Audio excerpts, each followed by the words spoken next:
Assalamualaikum warahmatullahi wabarakatuh.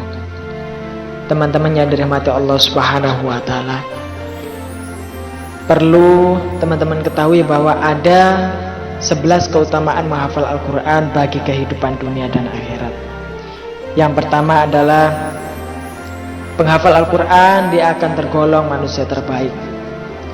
Berdasarkan hadis riwayat Bukhari dari Utsman, Nabi Muhammad SAW bersabda, sebaik-baiknya manusia di antara kamu adalah yang mempelajari Al-Quran dan mengamalkannya. Dari hadis tersebut diketahui bahwa Al-Quran mengandung kebaikan bagi umat Islam. Dengan membaca, menghafal, dan memahami ayat-ayatnya, Allah akan melimpahkan rahmat dan kasih sayangnya. Selain itu, hadis riwayat Bukhari dan Muslim menjelaskan mengenai janji Allah kepada penghafal Al-Quran, yakni akan bersama para malaikat dan juga mendapatkan pahala meski terbata-bata. Kemudian yang kedua, yakni lebih utama jadi imam sholat. Keutamaan menghafal Al-Quran yang kedua adalah lebih utama menjadi imam sholat.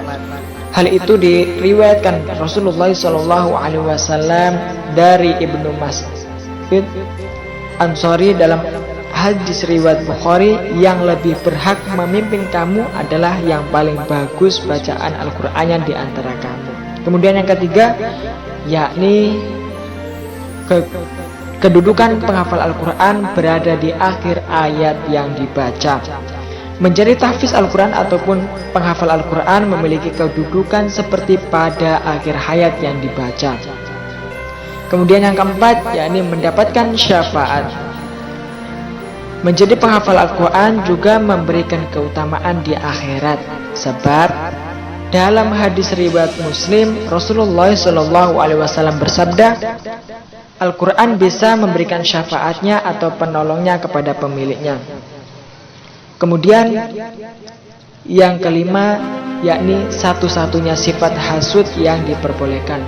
Hasud adalah sikap seseorang yang mengharapkan agar nikmat yang diterima oleh orang lain hilang kepadanya. Sifat ini pun haram hukumnya dilakukan. Namun sifat ini ghibah boleh dilakukan pada orang yang ingin memperoleh kebaikan seperti yang diperoleh orang lain, tanpa ingin nikmat yang dimiliki orang lain itu hilang. Kemudian yang keenam, pahala berlipat ganda. Membaca Al-Quran merupakan salah satu bentuk ibadah kepada Allah Subhanahu wa taala. Namun dalam ibadah ini Allah berjanji akan melipat gandakan pahalanya menjadi 10 kali lipat. Bagaimana dengan menghafal Al-Quran? Bukankah menghafal Al-Quran itu dibaca berulang-ulang? Pastilah lebih banyak pahala yang diperoleh, teman-teman. Kemudian yang ke-7, yakni keinginan dikabulkan oleh Allah Subhanahu wa taala. Keutamaan menghafal Al-Quran yang lain adalah dikabulkannya keinginan oleh Allah Subhanahu wa taala. Dalam hadis riwayat Tirmizi dari Sa'id Al-Khudri rahimahullah, Nabi Muhammad SAW bersabda, Allah Subhanahu wa taala berfirman, barang siapa yang disibukkan dengan Al-Quran dan mengingatku, maka akan aku berikan keutamaan kepadanya lebih besar dari apa yang kuberikan kepada yang lainnya.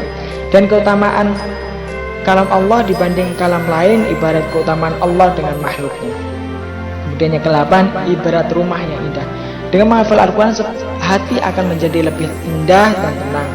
Hal ini juga disampaikan oleh Nabi Muhammad SAW dari riwayat Tirmizi dari Ibnu Abbas. Rasulullah SAW bersabda, sesungguhnya seorang yang di dalam jiwanya tidak ada sedikit pun dari Al-Quran ibarat sebuah rumah yang rusak. Kemudian yang ke-9, kedudukan yang tinggi. Setiap umat Islam tentu menginginkan kedudukan yang tinggi di akhirat dan kelak. Di akhirat kelak ya. Menjadi tahfiz Al-Quran pun bisa menjadi salah satu cara menggapainya, karena Nabi Muhammad SAW dalam hadis riwayat Muslim bersabda, sesungguhnya Allah mengangkat derajat kamu dengan kitab ini dan menjatuhkannya dengan menjatuhkan yang lain. Kemudian yang ke-10, punya cahaya lebih indah dari matahari. Masya Allah. Dan kemudian 11, akan disematkan mahkota dan jubah. Keutamaan menghafal Al-Quran yang terakhir adalah disematkannya mahkota dan jubah karomah keriduan Allah kepadanya. Hal itu sebagai bentuk penghormatan kepada penghafal Al-Quran.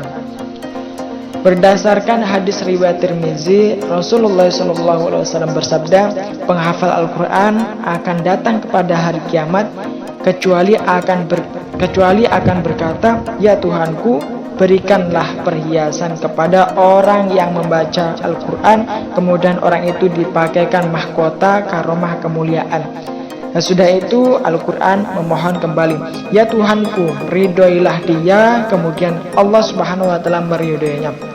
Dan diperintahkan kepada orang itu, bacalah Al-Quran dan teruslah naiklah ke surga, lantas derajatnya di surga pun terus bertambah.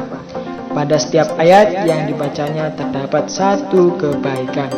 Mungkin hanya itu dari saya, mudah-mudahan bermanfaat kepada teman-teman yang lagi menghafal Al-Quran.